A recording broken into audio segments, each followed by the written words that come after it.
Spirits FM. It's 28 minutes past 1 for Tuesday afternoon, and we've got Roger Wood with us from West Sussex Fire and Rescue. Afternoon, Roger. How are you? Good afternoon, Ian. Well, thank you. Good. And I think people just get the impression maybe that, you go around rescuing cats and put out fires. Of course, very much it's a rescue operation now, isn't it, with West Sussex Fire and Rescue? Yeah, very much so. I think we've conquered the fire situations, or at least we hope we have.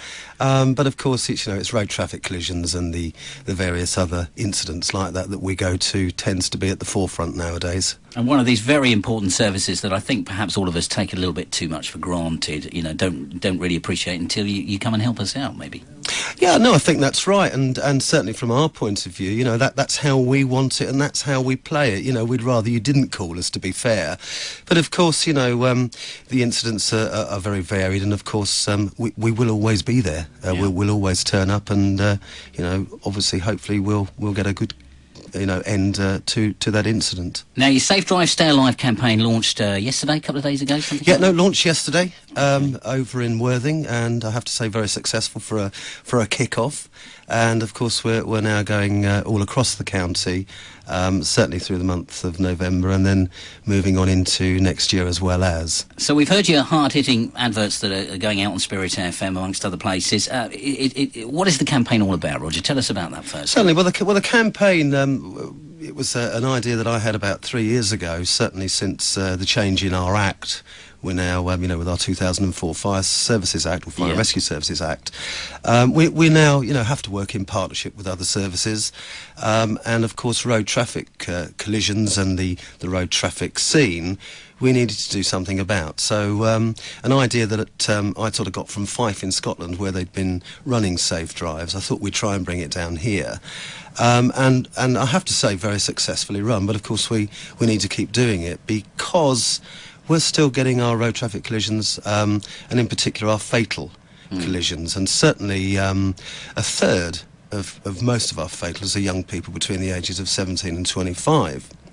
Now, what we do is obviously take them out of their sixth form, bring them into a local theatre, which actually, they're on their own then. They're not in the school environment, right. So of course it makes it a lot easier. We have a DJ that sort of kicks it off.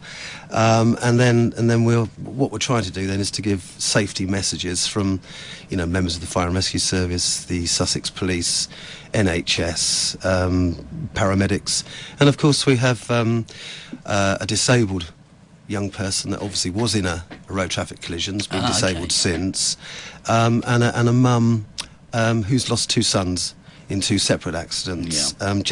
Just giving that information over, really. And I think what you're doing is you're bringing it down to a kind of a real level, aren't you? We all hear about these accidents, and terrible as they are, we're all slightly affected by them, but maybe not quite as much as we would be if we were at the scene, obviously.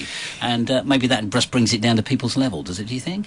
I think you're right, and I don't think we want to pull any punches. I mean, certainly we don't want to stand up there and preach to people, certainly not young people. That's not what we're about with Safe Drive. It's just putting over accounts that certainly some of the incidents that we've been to, whereby we haven't got solid hearts. We certainly do feel for the people that are involved, and certainly when it's a fatality, what goes on after that must be absolutely mind-blowing for people that get that knock on the door from the police force, wherever that might be. And if we can stop that, then we're certainly, doing our job, and that's exactly what we want to do. So this particular campaign is targeted primarily at young people, just to make them aware of, maybe reduce their speeds and look at all the things when they're driving that, that will really affect whether they have an accident or whether they can drive safely. Yeah, that's absolutely right, and I think our message is certainly, as you say, we feel a lot of it is an experience. You've got behind the wheel of a car, and the statistics show that 1 in 5 young people will probably have an accident in the first year of their driving. So if that's the case, what we're saying is don't drink, don't have drugs, put your seatbelts on, and actually, if you don't have to get in the car with somebody that you don't particularly trust, don't get in the car. Just those simple messages. Hopefully, if you're going to have this accident, at least you'll come out the other side, hopefully in one piece.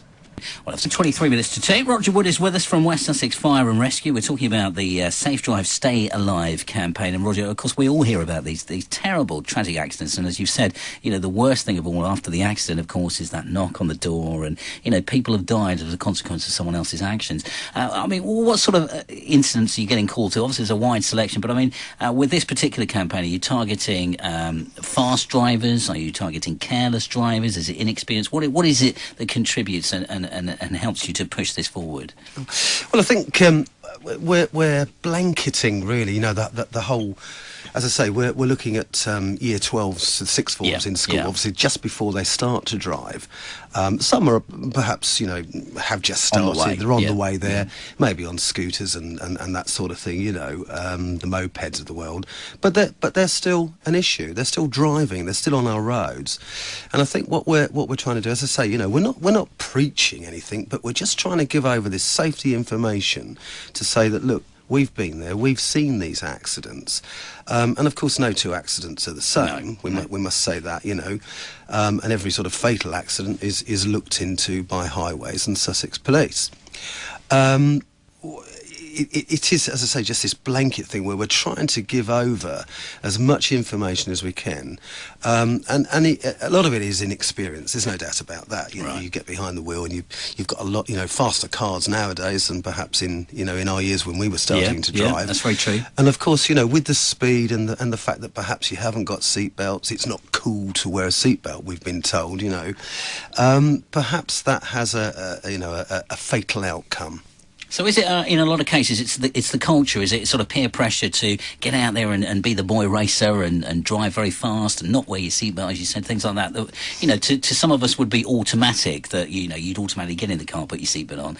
As you say, if it's not cool, then maybe they disregard that, or there's pressure to, go as fast as they can. I mean, we see these shocking videos and things of people videoing themselves driving at ridiculously stupid speeds and this sort of thing. I mean, that's all part of the culture that we live in, isn't it, these days? Well, it does appear to be, I'd have to say. I think we all sit and watch these police camera action programmes where you see some of this crazy driving, and people actually think they're going to get away with it, and at the end of it, 99 times out of 100 they end up crashing the vehicle. Now, you don't actually see what the outcome is there.